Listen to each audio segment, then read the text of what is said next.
అనిల్ కుమార్ యాదవ్ గారు వచ్చి పోయి ఎక్కువ దాన్ని రెచ్చగొట్టి ఏదో చేస్తున్నారని చెప్పి గౌరవ శాసనసభ్యురాలు వేమిరెడ్డి ప్రశాంత్ రెడ్డి గారు మాట్లాడారు.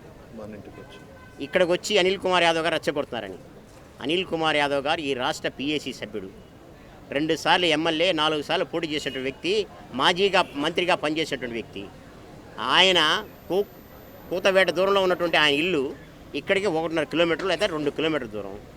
ఇక్కడ ఇంత దారుణమైన సంఘటన జరిగినప్పుడు ఖచ్చితంగా ఇంటికి వచ్చి పరామర్శించడం, అవసరమైతే ఉద్యమం చేయడం ఆయన బాధ్యత రాష్ట్ర పిఎస్సి సభ్యుడిగా.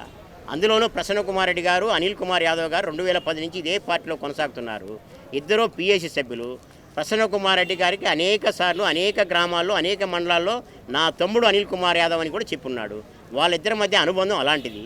తప్పకుండా ఆయన బాధ్యత కూడా ఇక్కడ వచ్చి స్పందించాల్సినటువంటి బాధ్యత కూడా.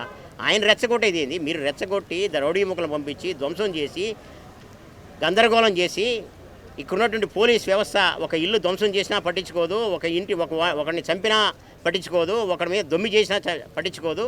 పోలీస్ వ్యవస్థ నిర్వీర్యం అయిపోయింది. మీరు చూపించినటువంటి సాంప్రదాయాల్ని, సంస్కృతిని ఈ జిల్లా ప్రజలందరూ కూడా క్షుణ్ణంగా పరిశీలిస్తున్నారు. తప్పకుండా పైన భగవంతుడు ఉన్నాడు, కింద ప్రజలు ఉన్నారు. మాకు అండగా, కొండంత అండగా జగన్మోహన్ రెడ్డి గారు ఉన్నారు. ఈ జిల్లాలో వైఎస్ఆర్ కాంగ్రెస్ పార్టీ ఉంది. తప్పకుండా ఇది న్యాయం జరిగే వరకు పోరాటం చేస్తాం. ఖచ్చితంగా న్యాయం జరుగుతుంది. న్యాయం జరగకపోయినప్పుడు మాకు భగవంతుడు ఉన్నాడు, భగవంతుడే శిక్షిస్తాడు. ప్రజలు ఉన్నారు. వైఎస్ఆర్ కాంగ్రెస్ పార్టీ కూడా పూర్తిగా అండగా ఉంటుంది. మేమందరం కూడా ప్రసన్న కుమార్ రెడ్డి గారికి ఎప్పుడు కూడా మేమందరం కలిసి ఇక్కడే ఉంటాం. మేము ఎప్పుడు అనుక్షణం ఇక్కడే ఉండేవాళ్ళమే. ఇక్కడ ఉంటాం, లేకపోతే అనిల్ కుమార్ యాదవ్ గారి దగ్గర ఉంటాం.